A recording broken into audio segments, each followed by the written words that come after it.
Most people think it started in the 90s or perhaps even the 60s. No. Its origins go back to World War I. Now, prior to the Great War, Karl Marx predicted that the workers of the world, united by class consciousness, would arise as one and overthrow national identities and bring about the paradise on earth of world communism. They considered this not theory, but science, accepted fact, and war would be the trigger. War came. The biggest, most appalling, most horrific war imaginable came. But communist revolution only came to agrarian, backwards Russia, which was practically a feudal country, and not to the modern, capitalist, industrialized nations like England and Germany and the United States, as communist science had assured the world that it would. Now, as the dust settled on the Great War, a group of Marxist philosophers decided to form an institute, a think tank, to analyze what had gone wrong. It was originally to be called the Institute for Marxism and would be similar to the Marx-Engels Institute in Moscow.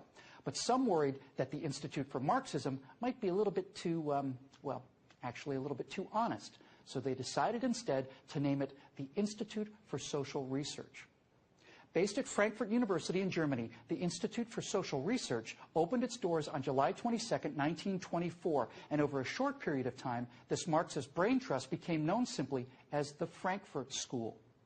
The Frankfurt School's problem was very simple.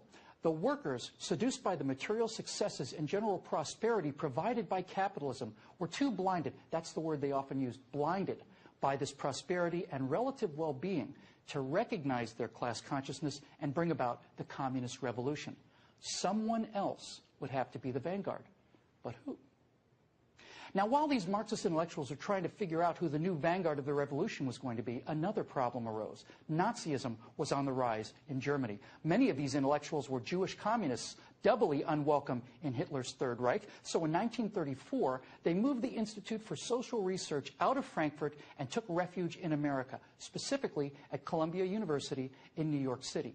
The Institute for Social Research remained at Columbia until 1951, when it returned to Europe. Presumably, it wasn't very far from the Columbia School of Journalism, which awards the Pulitzer Prize.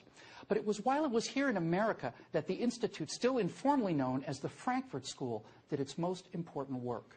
The great insight gained by the Frankfurt School was to divorce Marxism from economics and marry Marxism to the culture. And the fruit of this fundamental change in strategy is known as critical theory. Now, the theory of critical theory is simply to criticize. I know it sounds silly when you put it so plainly, but really, that's all there is to it. You see, the Frankfurt School found their new vanguard for the revolution against Western civilization, and it was going to be the dispossessed. The beauty, the genius of critical theory was twofold. First, each area of critical theory could appear to be unique and self-contained. For example, feminism could attack Western culture from the perspective of its oppression against women, and that oppression must be unique to Western culture. No mention was made of what the ancient Chinese or the Aztecs or the Persians or anyone else, how they had treated women. Only the oppression of women in the West was on the table. Likewise, African American studies would only criticize American slavery, as if slavery were unique to America. The genuine horrors of American slavery and its consequences was a powerful weapon against traditional culture, as was the example of Rodney King. But to quote the black African King Gezo, who said in the 1840s, quote, "The slave trade is the ruling principle of my people. It is the source and the glory of all their wealth. The mother lulls the child to sleep with notes of triumph over an enemy reduced to slavery." You see, now a quote like that shows the economic incentive of a black culture to sell other blacks into slavery purely for economic gain. Quotes like that make slavery seem less about racism and more about economics, and quotes like that show that there's a little more than white English-speaking guilt to go around. It runs contrary to the narrative, and it has to be suppressed in schools. It is politically incorrect. Preeminent psychologist and Frankfurt School co-founder Erich Fromm argued that there were no real sexual differences between men and women, and that the roles they played in traditional Western culture were simply that, roles assigned to them by the culture. So now gender studies could launch critical theory attacks and claim that all of the oppression of homosexuals or women throughout history were due merely to Western culture and the corrupt patriarchy of dead white men.